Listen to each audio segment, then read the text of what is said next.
wabarakatuh. Anak-anakku sekalian, bagaimana kabarnya hari ini? Semoga kita tetap diberi kesehatan oleh Allah Subhanahu wa taala sehingga kita dapat terus melaksanakan kewajiban menuntut ilmu. Hari ini kita akan belajar tentang perkembangbiakan tumbuhan. Namun sebelum itu kita harus mengetahui apa itu perkembangbiakan. Perkembangbiakan adalah proses menghasilkan individu baru.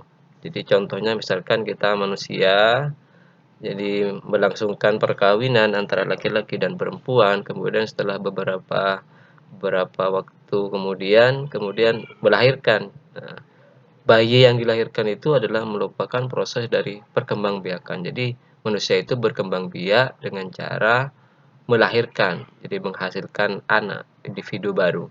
Hewan juga seperti itu, ada hewan jantan, ada hewan betina seperti kambing, laki-laki, kambing jantan dan betina kemudian melakukan perkawinan, maka melahirkan anak kambing. Anak kambing itu adalah proses dari perkembangbiakan. Nah, yang kita akan pelajari adalah bagaimana perkembangbiakan tumbuhan. Perkembangbiakan tumbuhan artinya bagaimana tumbuhan itu menghasilkan individu baru. Itu perkembangbiakan tumbuhan itu ada dua, ada generatif, ada vegetatif. Generatif itu adalah perkembangbiakan secara kawin. Berarti kalau kawin ada laki-laki, ada perempuan, ada jantan, ada betinanya. Jadi generatif itu adalah perkembangbiakan tumbuhan secara kawin. Kemudian yang kedua ada vegetatif. Vegetatif itu tak kawin. Artinya dalam hal ini tidak melibatkan jantan dan betina. Bagaimana perkembangbiakan tumbuhan secara generatif, secara kawin? Berarti tumbuh ini berdelakek bini.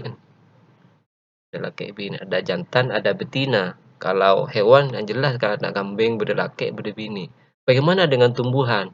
Apa mungkin terjadi perkembangbiakan antara jantan dan betina?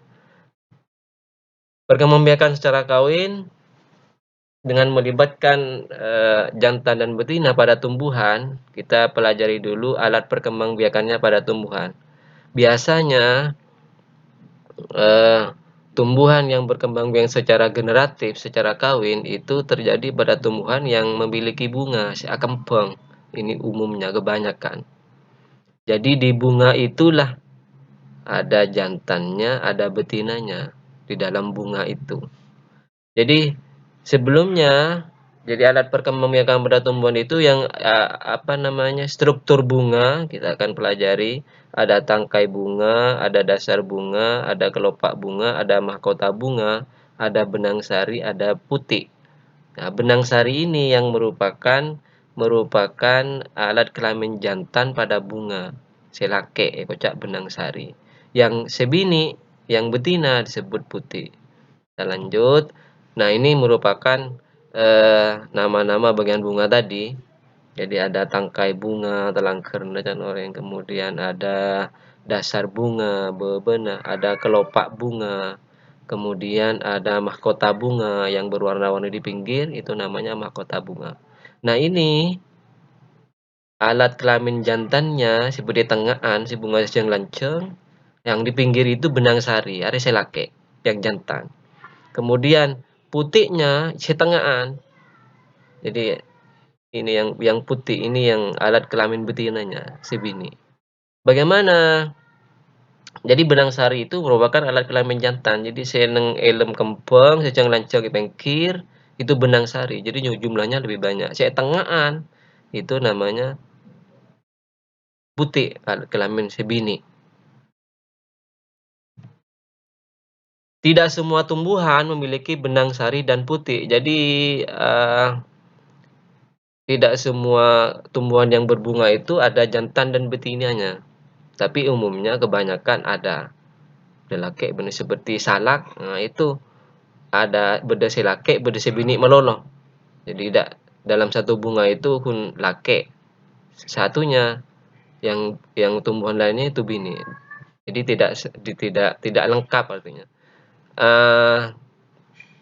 Bunga yang memiliki benang sari dan putik dalam satu bunga, dalam satu kembang itu namanya bunga sempurna. Jadi bunga sempurna itu lake BNN lah beda nang situng bunga. Benang sari berfungsi sebagai alat kelamin jantan, terdiri dari kepala sari dan tangkai putih. Ini yang benang sari itu saya pengkir ya. Saya yang lanceng nang kempeng sekir pengkir juga benang sari. Ada tangkai sari, ada kepala sari. Di kepala sari ini anak-anak ada apa namanya tepung sari. Jadi model tepung kalau sudah agak lama jadi ngarbuk. Nah ini kalau jatuh ke kepala putih sini, ke setengahan ini kasih bini, maka terjadilah pembuahan. Jatuhnya putih berfungsi sebagai alat kelamin betina, jadi setengahan nih. Ini ada di bawah ada bakal buahnya, ada tangkai putih, ada kepala putih. Jadi di atas. Jadi di bawah ini ada bakal buah. Jika bisa serbuk sari jatuh ke kepala putih, maka terjadilah ini akan menjadi buah.